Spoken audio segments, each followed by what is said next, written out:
Hello दोस्तों, कैसे हैं आप सब। आशा करता हूँ अच्छे होंगे, स्वस्थ होंगे और मस्त होंगे।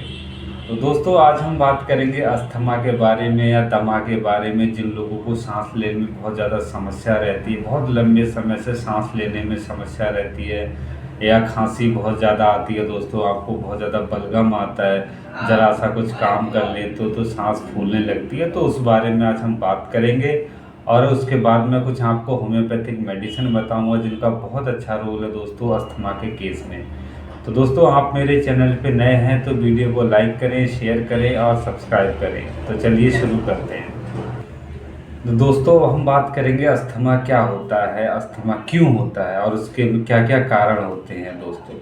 तो देखिए, अस्थमा बेसिकली समझिए जो हमारी सांस लेने का रास्ता होता है या जो ईयरवे होता है, जिससे हम सांस हमारी आती है जाती है, सांस हम लेते हैं, तो उसमें सूजन आने लगती है दोस्तों। और सूजन के साथ साथ वो नैरो होने लगता है, सिकुड़ने लगती है वो, जिस वजह से हमारा बलगम उसमें इकट्ठा होने लगता है या बलगम जमा होने लगता है दोस्तों उसमें।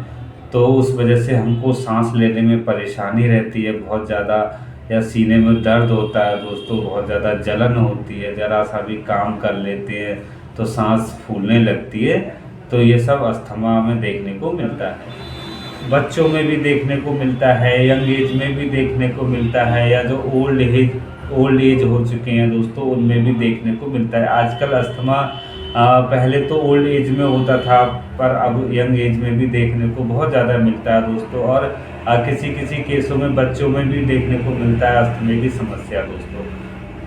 तो ये अस्थमा की समस्या दोस्तों क्यों होती है, क्या क्या कारण होते हैं, तो हम उस बारे में बात करेंगे।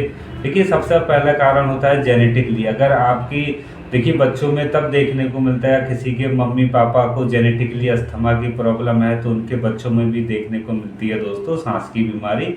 तो सबसे पहला कारण होता है जेनेटिकली, जो आपकी एक पीढ़ी से दूसरी पीढ़ी में जाती रहती है दोस्तों। इन्वायरमेंटल फैक्टर या इन्वायरमेंट, जैसे हमारे इन्वायरमेंट में बहुत ज़्यादा पॉल्यूशन है या डस्ट वगैरह उड़ती है या कोई बैक्टीरिया वायरल बहुत ज़्यादा है, तो हम जो सांस लेते हैं तो वो हमारी नाक के थ्रू अंदर जाती है दोस्तों, तो उस वजह से भी हमको अस्थमा होने के बहुत ज़्यादा चांस रहते हैं। अगला कारण होता है दोस्तों एलर्जी। अगर आपको किसी चीज़ से एलर्जी है या डस्ट से एलर्जी है, या आपको किसी भी ऐसे खुशबू वाले पदार्थों से एलर्जी है दोस्तों, बहुत ज़्यादा जो खुशबू वाले प्रोडक्ट होते हैं उनसे अगर एलर्जी है, तो उस वजह से भी आपको अस्थमा होने के बहुत ज़्यादा चांस रहते हैं। अगला कारण होता है दोस्तों हमारे अगर रेस्पिरेटरी ट्रैक्ट में कोई इन्फेक्शन हो गया है या कोई वायरल हो गया है, जिस वजह से आपको फ्लू वगैरह या बहुत ज़्यादा कॉमन कोल्ड रहती है, तो उस वजह से भी आपको अस्थमा होने के बहुत ज़्यादा चांस रहते हैं। तो अगला कारण होता है जो लोग बहुत ज़्यादा स्मोकिंग करते हैं या बहुत ज़्यादा तम्बाकू खाते हैं दोस्तों, या दिन में बहुत ज़्यादा स्मोकिंग चलती है, धुएं के संपर्क में बहुत ज़्यादा रहते हैं, तो उस वजह से आपको अस्थमा होने के बहुत ज़्यादा चांस रहते हैं। तो अस्थमा होने का अगला कारण ये होता है कि या तो आप पॉलन ग्रेन के टच में आ रहे हैं, या आप पालतू जानवर हैं जिनकी रूसी उड़ती है, उस वजह से आपको छींकें आती हैं या सांस लेने में कभी कभी समस्या होने लगती है।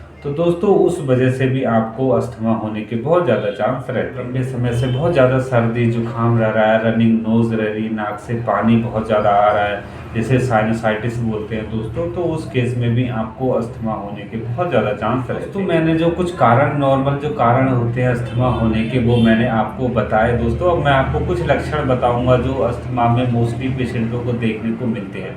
देखिए, सबसे पहला कारण होता है आपको सांस लेने में बहुत ज़्यादा परेशानी रहेगी, सांस पूरी आती नहीं है, आप गहरी गहरी सांसें लेते हैं दोस्तों, या सांस आपको जैसे आनी चाहिए वैसे आ नहीं रही है, सांस में लेते समय आपको दर्द हो रहा है या आपके गले में जलन हो रही है दोस्तों, तो ये भी लक्षण देखने को मिलता है। और बहुत ज़्यादा खांसी अगर आपको आ रही है, आप या तो आप हंसते समय आपको बहुत ज़्यादा खांसी आती है आपको, या रात को सोते समय आप सोने जा रहे हैं तो बहुत ज़्यादा खांसी रह रही है दोस्तों, या आप ज़रा सा कुछ ऐसा काम कर लेते हैं, फिजिकल वर्क कर लेते हैं जिस वजह उसके साथ आपको खांसी स्टार्ट होने लगती है, तो ये भी लक्षण देखने को मिलता है। अगला लक्षण होता है जो लोग बहुत ज़्यादा लंबे समय से जिनको सांस की बीमारी है या दमा की बीमारी है दोस्तों, तो उनमें देखने को मिलेगा बहुत ज़्यादा आपको बलगम बनने लगेगा, या आपका बलगम का कलर पीला दिखेगा या कभी कभी सफ़ेद देखने को मिलता है। और आपको सांस लेने में इतनी ज़्यादा दिक्कत होती है कि आप ज़रा सा भी सीढ़ियाँ चढ़ लेते हैं या ज़रा सा भी चल लेते हैं तो आपकी सांस तुरंत फूलने लगती है दोस्तों, या सीने में दर्द भी होने लगता है कभी कभी। तो ये भी लक्षण देखने को मिलता है। और अगला लक्षण होता है दोस्तों, पेशेंट को बहुत ज़्यादा थकान लगती है या बहुत ज़्यादा वीकनेस भी लगने लगती है दोस्तों, या आपको बहुत ज़्यादा ऐसा लगेगा कि आपके सीने में घरघराहट हो रही है बहुत ज़्यादा। अगर आप सांस ले रहे हैं या छोड़ रहे हैं तो सीटी बजने जैसी आवाज़ आती है, आपको ऐसा लगता है दोस्तों। तो ये भी लक्षण देखने को मिलता है। और दोस्तों अगला लक्षण किसी किसी पेशेंट को देखने को मिलता है कि वो जरा सा अगर ठंडी हवाओं के संपर्क में आ जाते हैं, या जैसे ठंडा का मौसम आ जाता है या बरसात का मौसम आ जाता है तो उनकी दिक्कत बहुत ज़्यादा बढ़ने लगती है दोस्तों। तो ये भी लक्षण एक देखने को मिलता है। और दोस्तों आपको देखने को मिलेगा आपकी शॉर्टनेस ऑफ ब्रीथ, जो आप सांस लेते हैं तो सांस पूरी आती नहीं है, थोड़ी थोड़ी करके सांस आती है, या किसी को बहुत ज़्यादा जल्दी जल्दी सांसें आती हैं या गहरी गहरी सांसें आती हैं दोस्तों।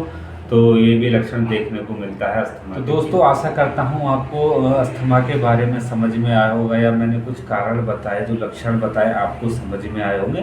अब हम बात करेंगे कुछ होम्योपैथिक मेडिसिन के बारे में जिनका बहुत अच्छा रोल होता है अस्थमा के केस में। तो चलिए शुरू करते हैं। सबसे पहले हमारी होम्योपैथी मेडिसिन है आर्सेनिक 30। देखिए आर्सेनिक में आपको ऐसा लगेगा कि आपका सांस लेने में बहुत ज़्यादा परेशानी हो रही है दोस्तों, या दम घुट रहा है आपका, रात के समय दम ज़्यादा घुट रहा है, खांसी आती है रात के समय, बलगम भी आती है खांसी में।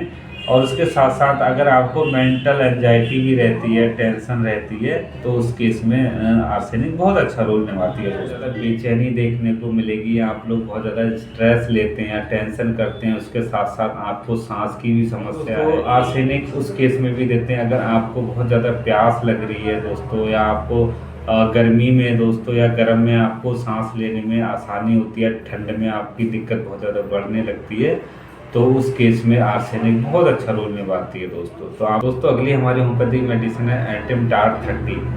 देखिए एंटिमटार्ड में आपको ऐसा लगेगा कि आपके सीने में बलगम भरी हुई है दोस्तों, आपको घरघराहट बहुत ज़्यादा होने लगेगी सीने में, या आपको सांस लेने में बहुत ज़्यादा दिक्कत होती है दोस्तों।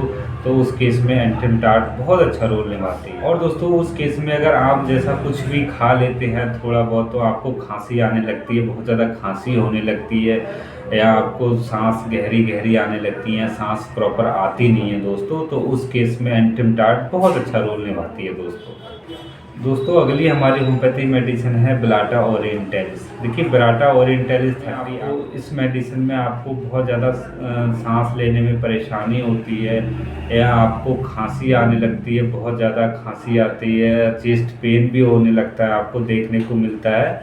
और आप जरा सा भी काम कर लेते हैं तो आपकी सांस फूलने लगती है, काम करने का मन नहीं होता, थकान होने लगती है। तो उस केस में ब्लाटा ओरिएंटलिस बहुत अच्छा रोल निभाती है दोस्तों अगली हमारी होम्योपैथी मेडिसिन है हिपरसल्फ 30। देखिए हिपरसल्फ 30 में आपको बहुत ज़्यादा दिक्कत होती लगती है, आपको ठंडी हवा चलती है तो आपको बहुत ज़्यादा दिक्कत होने लगती है, ठंड के मौसम में आपको बहुत ज़्यादा दिक्कत होने लगती है, आपको सांस लेने में बहुत ज़्यादा परेशानी होती है, सीने में जलन भी होती है दोस्तों, और आपको रात को बहुत ज़्यादा खांसी आती है, सूखी खांसी आती है, आप खांसते खांसते आपकी नींद खुल जाती है। तो उस केस में हिपरसल्फ बहुत अच्छा रोल निभाती है। और दोस्तों हिपरसल्फ उस केस में बहुत अच्छा रोल निभाती है जब आपको स्पेशली सर्दी के मौसम में दिक्कत बहुत ज़्यादा बढ़ जाती है, आपको जल्दी ही कोई एक्सपोजर के कांटेक्ट में आते हैं तो आपकी दिक्कत और ज़्यादा बढ़ जाती है। तो उस केस में हिपरसल्फ बहुत अच्छा रोल निभाती है दोस्तों। तो दोस्तों आशा करता हूँ आपको अस्थमा के बारे में समझ में आया होगा। तो वीडियो को लाइक करें, शेयर करें और सब्सक्राइब करें। धन्यवाद।